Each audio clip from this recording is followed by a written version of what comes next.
코로나 이후 음식업 경기 한방에 정리. 당분간 이대로 간다.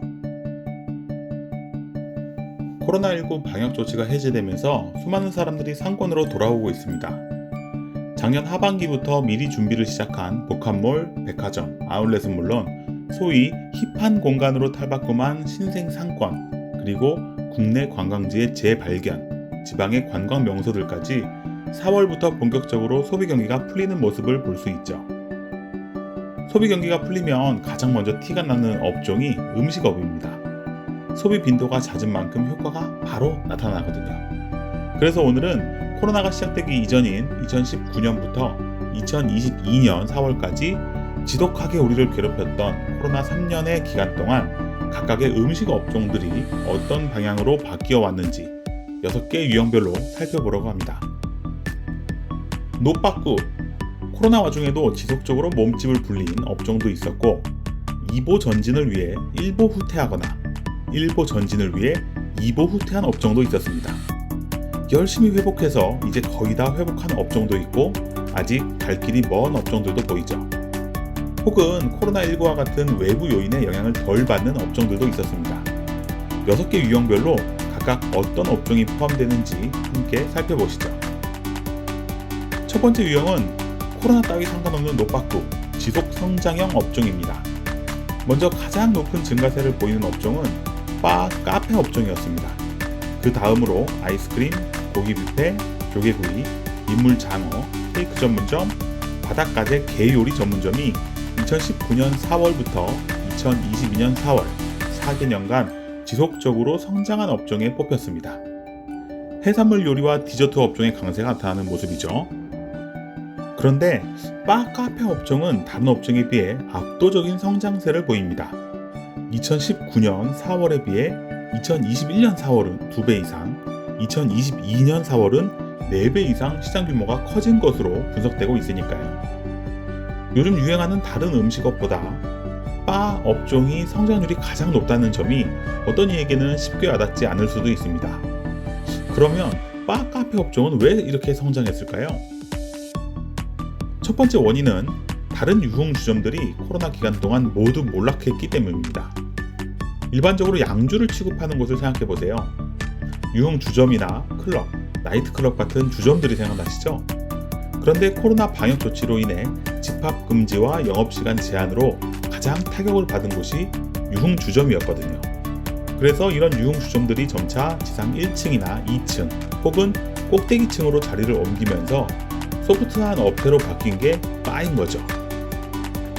두 번째 원인은 스시나 소고기 오마카세, 랍스터 같은 비싸고 고급스러운 음식뿐만 아니라 햄버거 같은 패스트푸드까지도 고급화되고 있는 시대인데 주류라고 고급에 대한 수요가 없었겠어요?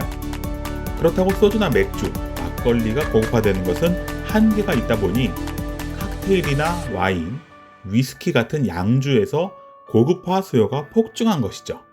이런 고급 주류를 어디서 접하겠어요? 바에서 접할 수 있는 거죠. 그래서 바가 급증했다는 의견도 있습니다. 두 번째 유형은 한 발자국 물러선 것은 두 발자국 전진을 위한 준비 동작이었다. 2보 전진을 위한 1보 후퇴형 업종입니다. 말 그대로 2020년은 한번 감소했으나 2021년과 2022년 계속 성장하면서 2019년 수준을 넘어선 업종들입니다. 대표적으로 기타 외국식과 양식, 회, 도너츠, 와플, 샐러드 업종 등인데요. 요즘 많은 대형 상업시설과 로드숍 상권에서 유행하는 업종들은 대부분 이 유형에서 찾아볼 수 있습니다. 구체적으로 살펴보면 크게 4가지 유형으로 나눠볼 수 있는데요. 먼저 양식 업종 중에서 스테이크, 스파게티, 기타 외국식과 돈가스 업종까지 전반적으로 증가폭이 큽니다. 또 초밥과 횟집, 생선구이 등 일식, 해산물 요리도 유행하고 있는데 양식과 초밥, 회, 생선구이 업종은 사실 집에서 배달을 시키거나 직접 해먹기 어렵고 단가도 높은 편에 속하는 외식 업종입니다. 한식에서는 닭도리탕과 냉면이 증가했고 디저트류에서는 도너츠, 와플, 토스트, 샐러드 전문점과 일반적인 커피, 제과점이 증가한 것으로 집계됩니다. 세 번째 유형은 2021년까지 점점 어려워지고 있었는데 2022년 극적으로 반전한 2보 후퇴 후 1보 전진형 업종입니다. 요즘 코로나 방역 조치가 풀리면서 사람들이 가장 궁금해하는 업종들이 이 유형인데요. 두부요리, 이자카야, 칼국수, 갈비 삼겹살 업종 등이 2022년 반전을 이뤄낸 업종으로 뽑히고 있습니다. 좀 더 자세히 살펴보면 세 가지 경우에 해당하는데요. 먼저 국수, 칼국수, 우동과 같은 면 요리 전문점이 2022년 다시 증가하기 시작했습니다. 두 번째는 주점 중에서 이자카야와 꼬치구이 전문점이 반전을 이뤄냈고, 마지막으로는 갈비 삼겹살, 바비큐, 갈매기살 등 고깃집 경기가 풀린 것으로 나타납니다. 바로 이어서 네 번째 유형은 2019년 수준까지는 아니지만 80% 이상 회복한 모습을 보이는 터널 끝 회복형 업종입니다. 우리나라 외식업 시장에서 가장 많은 비중을 차지하는 한식이나 중식, 일식, 호프 주점 등이 해당하는데요. 그만큼 외식업 전반적으로 회복세에 접어들었다는 뜻이기도 합니다. 자세히 살펴보면 한식, 낙지볶음, 순댓국, 해장국, 버섯요리, 샤브샤브, 한정식 등 일반 한식업에 해당하는 업종들과 호프, 소주방, 민속 주점과 같은 일반 간이 주점, 또 곱창, 닭갈비, 중식, 일식과 같이 주변에서 쉽게 찾을 수 있고 익숙한 업종들이 이 유형에 해당합니다. 2021년까지 언제 끝날지 모르던 긴 터널을 2022년에 접어들면서 빠져나오는 모양새를 보이고 있어 앞으로의 향방이 기대되기도 합니다. 다섯 번째 유형은 아직 터널을 빠져나오지 못한 지지부진형 업종입니다. 분식과 치킨, 피자, 유흥주점, 핫도그 같은 업종이 눈에 띄는데요. 여기서 배달과 관련한 업종은 배달 매출액을 제외한 외식업 매출의 증감을 뜻합니다. 핫도그나 생과일 주스 같은 업종은 코로나19로 인해 감소폭이 커지긴 했지만 사실 2019년 이전부터 감소세가 나타나던 업종이기도 했습니다.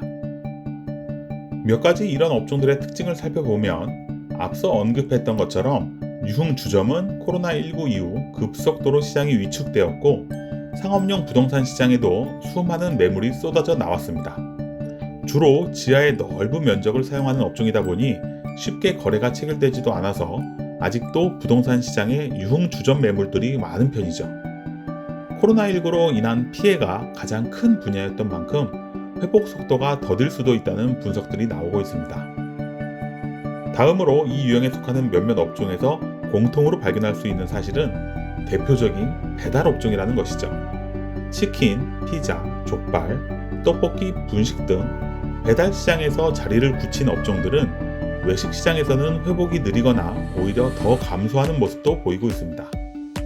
그래서 코로나 이후 배달 시장은 어떻게 될까요? 라고 질문하는 분들에게 어느 정도 답이 될 수도 있겠네요.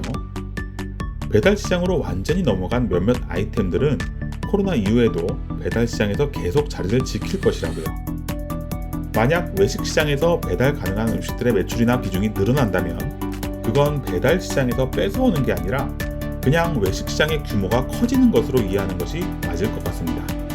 다만 그러기까지는 시간이 좀 더 필요해 보이네요. 마지막으로 코로나보다 다른 요소에 더 영향을 받는 지그재그형 업종입니다.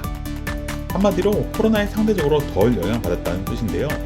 떡이나 만두, 햄버거, 게장 업종 등이 이 유형에 속합니다.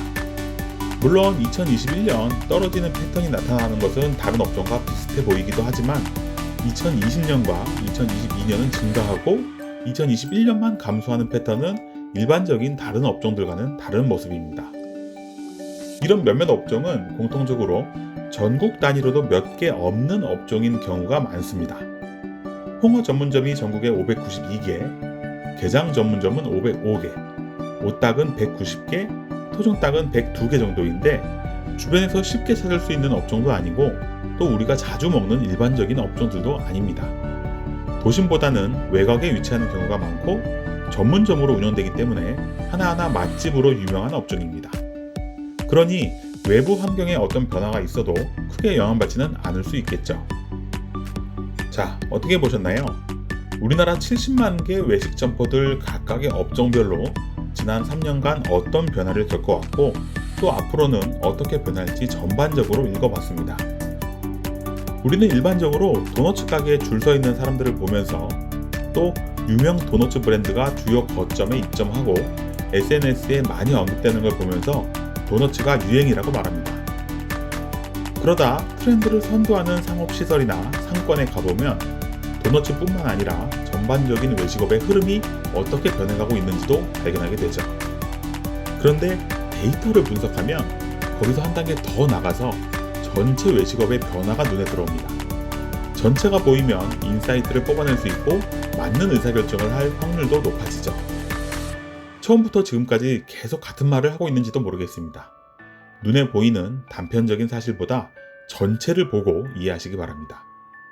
상권 읽어주는 남자 주팀장이었습니다. 좋아요, 댓글, 구독, 알림 설정.